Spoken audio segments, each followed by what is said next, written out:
તમે તમારી કુળદેવીના ફોટા ઉપર એના પ્રતીક ઉપર આમ કરી તિલક લઈ અને આમ ચામુંડ કે મહાકાળી માતાના તિલક માથે કરો છો ને, અને એ તિલક તમે કરો છો ને, તો માતા એવું કહીશ કે તમારી માં ખૂબ રાજી થાય છે કે આ દીકરાએ પહેલી વાર એના હાથે મન માતા તિલક કર્યો.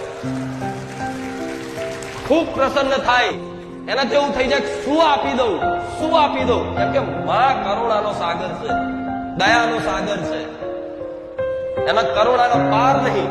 કે છે ને આવું માં કોને કહેવાય ગોડા? ગમે તેવો દીકરો હોય, ગમે તેવો હોય, પાપીલો હોય એક સમય, છતાંય માં એને સ્વીકારે, એનો માં કહેવાય. આ શું ખોટું? તમે તમારી કુળદેવીના ફોટા ઉપર એના પ્રતીક ઉપર આમ કરી તિલક લઈ અને આમ ચામુંડ કે મહાકાળી માતાના તિલક માથે કરો છો ને, અને એ તિલક તમે કરો છો ને, તો માતા એવું કહીશ કે તમારી માં ખૂબ રાજી થાય છે કે આ દીકરાએ પહેલી વાર એના હાથે મન માતા તિલક કર્યો. ખૂબ પ્રસન્ન થાય, એના જેવું થઈ જાય શું આપી દઉં, શું આપી દઉં. કેમ કે માં કરુણાનો